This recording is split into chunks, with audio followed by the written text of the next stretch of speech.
A continuación vamos a explicar un poco más en profundidad el concepto de calor y a comentar las ecuaciones básicas de los diferentes mecanismos de intercambio de calor, que son conducción, convección y radiación.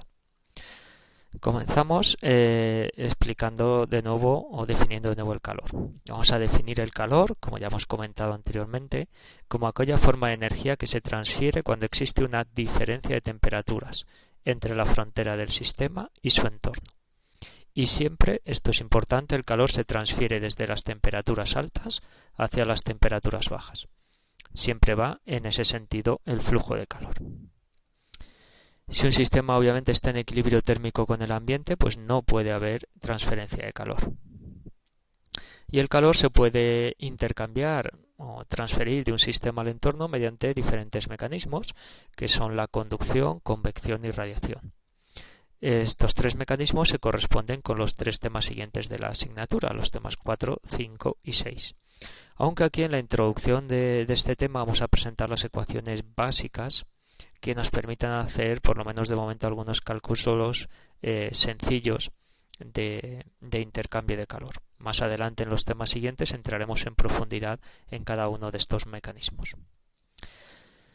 Por ahora no estamos interesados en los diferentes mecanismos en profundidad, sino simplemente en saber que el calor es un mecanismo de intercambio de energía asociado a la diferencia de temperaturas. Y por ahora pues simplemente estamos interesados en poder calcular a partir del balance de energía, como veremos, la cantidad de calor intercambiada en un sistema. Comenzamos hablando un poquito del mecanismo de conducción. La transferencia de calor por conducción está relacionada con el intercambio de energía que ocurre a nivel molecular en una determinada sustancia. De esta manera, en los sólidos la conducción está relacionada con el intercambio de electrones y de fotones que ocurren entre las moléculas. Intuitivamente, de acuerdo a lo que estamos comentando aquí, podemos pensar que los materiales que conducen bien la electricidad también conducen bien el calor, porque la electricidad también es un intercambio de electrones. Y es correcto. Normalmente materiales sólidos, como veremos, que conducen bien el calor, también son buenos conductores eléctricos. Y los materiales que son buenos aislantes eléctricos también son buenos aislantes térmicos. En los líquidos y en los gases, la conducción no está tan asociada al intercambio de electrones y de fotones, sino que está también más relacionada con el intercambio molecular, porque en los líquidos y en los gases las moléculas no están fijas alrededor de una posición de equilibrio, sino que pueden moverse libremente. Y al moverse unas moléculas chocan con otras y en esos choques entre moléculas pues se producen intercambios energéticos que dan lugar al fenómeno macroscópico que llamamos conducción de calor. Para la existencia de transferencia de calor por conducción, por lo tanto, estamos viendo que es necesario la existencia de un medio continuo. Bien puede ser un sólido, bien un fluido, un líquido o un gas, pero obviamente no es posible en el vacío. Veremos que el único mecanismo de intercambio de calor que es posible en el vacío es la radiación. La conducción y la convección no son posibles. Y la ley básica de la conducción se conoce como la ley de Fourier. Su enunciado es el que tenemos aquí, que nos dice que el flujo de calor por unidad de área transferido por conducción es proporcional al gradiente de temperaturas en la dirección perpendicular al área y se transfiere en el sentido del gradiente negativo, siempre de las temperaturas mayores a las menores. Esta definición, un poco larga y difícil de entender, pues se entiende de manera mucho más sencilla si lo vemos en forma de ecuación para un caso sencillo unidimensional. Es decir, imaginar que tenemos una pared plana como la que tenemos aquí, donde existe una diferencia de temperaturas T sub 2 mayor que T sub 1. Aparecerá, pues obviamente, un flujo de calor Q minúscula punto por unidad de área. Q minúscula son vatios dividido por metro cuadrado. Es decir, potencia térmica, vatios, dividido por el área perpendicular a la dirección del flujo de calor. La ley de Fourier, en este sencillo problema unidimensional, tenemos solo la coordenada x, nos dice que el flujo de calor por unidad de área, Q minúscula, es proporcional al gradiente de temperaturas. En este caso el gradiente, en un caso unidimensional, pues es la derivada de la temperatura con respecto a la coordenada x. Y a la constante de proporcionalidad la llamamos conductividad térmica, que es la K que tenemos ahí. Y como el flujo de calor siempre va de las temperaturas altas hacia las temperaturas bajas, si yo aquí calculo el gradiente en este perfil de temperatura recto, sería T1 menos T2 dividido por el espesor de la pared. Va a quedar negativo, porque siempre T1 va a ser menor que T sub 2. Por eso la ley de Fourier lleva siempre ese signo menos, porque esa derivada va a ser siempre negativa. De tal manera que en la ley de Fourier siempre se pone el signo negativo delante para que el resultado sea en valor positivo. Luego, cuando lo tengamos que meter en la ecuación del balance de energía, pues pondremos positivo o negativo como corresponda, pero para que el flujo de calor nos dé positivo, en la dirección positiva del eje X, pues tenemos que poner el signo menos delante. De tal manera que el flujo de calor por unidad de área es siempre proporcional, una constante de proporcionalidad K, a ese gradiente de temperaturas negativo. Esa constante de proporcionalidad que tenemos ahí se conoce como conductividad térmica y es una propiedad de la materia o de la sustancia con la que estemos trabajando.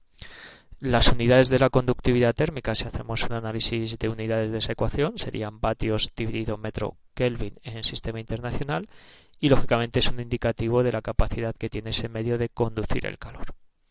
Materiales que tengan elevadas conductividades térmicas conducen bien el calor, como por ejemplo los metales puros, es decir, un material con una conductividad térmica elevada, pues con diferencias de temperaturas o con gradientes de temperaturas pequeños son capaces de conducir mucho calor. Sin embargo, materiales que tengan baja conductividad térmica, como los aislantes térmicos, necesitan unas diferencias de temperaturas muy grandes, unos gradientes térmicos elevados, para poder conseguir una transferencia de calor importante. Y cuando hablamos de conductividades térmicas elevadas, altas o conductividades térmicas bajas, ¿de qué valores estamos hablando? Obviamente no nos vamos a aprender las conductividades térmicas de todas las sustancias, para eso las tenemos en tablas de propiedades, no es necesario. Pero sí es importante saber más o menos en qué órdenes de magnitud nos solemos mover en la conductividad térmica, en la mayoría de las sustancias con las que solemos trabajar habitualmente. Porque debemos saber si yo digo que un material tiene una conductividad térmica de 30 vatios metro Kelvin o de 0,1, eso es alto o eso es bajo. ¿Vale? Entonces en esta transparencia vemos más o menos el rango de conductividades térmicas amplio en el que nos podemos mover, que va de más o menos 10 elevado a menos 2, los valores más bajos, hasta 10 elevado a 3, valores los más altos que nos podemos encontrar habitualmente. Y en este rango de valores estarían con las conductividades térmicas más bajas los gases, que están en torno a 10 elevado a menos 2, 10 elevado a menos 1 en vatios dividido metro Kelvin. A la derecha de los gases estarían los líquidos. Recordamos que en la introducción vimos la diferencia entre el sólido, entre los líquidos y los gases, que estaba fundamentalmente relacionado con la facilidad de compresión que tienen los gases y que no tienen los líquidos. Y explicamos cómo a nivel molecular las distancias intermoleculares en los gases eran muy grandes y las de los líquidos eran pues mucho más pequeñas. Eso explica la diferencia de conductividad térmica que tenemos entre los gases y los líquidos. En los líquidos las moléculas están muy juntas unas con otras, entonces cuando aparece un movimiento de moléculas enseguida es muy probable que una molécula choque con otra molécula vecina y en esos choques entre moléculas es donde se produce el intercambio energético que da lugar a la conducción y a la conductividad térmica. En los gases, las distancias intermoleculares son del orden de 10 veces más grandes que en los líquidos. Entonces aquí es mucho menos probable que una molécula de gas cuando se mueva choque o interaccione con otra molécula y intercambie energía con ella. Eso da lugar a que haya una diferencia de aproximadamente un orden de magnitud entre las conductividades térmicas de los gases y de los líquidos. Entre los gases y los líquidos estarían lo que llamamos materiales aislantes, que son pues, materiales, la mayoría de ellos artificiales, fabricados por el hombre para reducir las pérdidas de calor en diferentes instalaciones o sistemas. Y un poquito con conductividades un poco más altas estarían sólidos no metálicos, aleaciones y por último los metales puros, que son los materiales con las conductividades térmicas más elevadas, que están por encima de 100 vatios dividido metro Kelvin. Repito, no es necesario saberse de memoria ninguna conductividad térmica de ningún material, pero sí saber qué rangos de valores típicos pues nos podemos ver, y que los metales puros tienen conductividades elevadas del orden de 10 elevado a 2, los gases y los aislantes los valores más bajos en torno a 10 elevado a menos 1. Asociado a la conductividad térmica vamos a definir una nueva propiedad que es la difusividad térmica y que vamos a llamar alfa. La difusividad térmica se define como la relación entre la capacidad que tiene un sistema de conducir el calor, que me lo da la conductividad térmica K, y la capacidad de almacenarlo, que sería el producto de la densidad por el calor específico C sub P. La densidad, recuerdo que tiene unidades de kilos por metro cúbico, y el calor específico C sub P pues tiene unidades de julios dividido kilogramo por Kelvin. De tal manera que el producto de la densidad por el calor específico tiene unidades de julios dividido metro cúbico por Kelvin. Es decir, ρ por C sub P me da la energía en julios que somos capaces de almacenar por unidad de volumen y por un incremento de temperatura de 1 Kelvin o de 1 grado centígrado. Es decir, me da la capacidad de almacenamiento por unidad de volumen. De tal manera que este cociente representa la relación entre la capacidad de conducir el calor de un medio frente a su capacidad de almacenamiento por unidad de volumen. Simplificando las unidades de estas tres propiedades que tenemos aquí, pues nos quedarían metro cuadrado dividido por segundo, que serían las unidades de la difusividad térmica. Materiales que tengan elevadas difusividades térmicas pues normalmente responden muy rápido a cambios térmicos en el entorno. Se calientan o se enfrían muy rápido. Es lo que podríamos decir que tienen una baja inercia térmica. Y materiales con baja difusividad térmica responden muy lentamente a cambios térmicos en el entorno porque conducen muy lentamente el calor y almacenan mucha energía, ¿vale? Con lo cual tienen al final una elevada o una alta inercia térmica. La difusividad térmica, como veremos, pues va a ser un parámetro importante en problemas transitorios, ¿vale? Donde la temperatura de un determinado sistema varíe con el tiempo, aumentando o disminuyendo.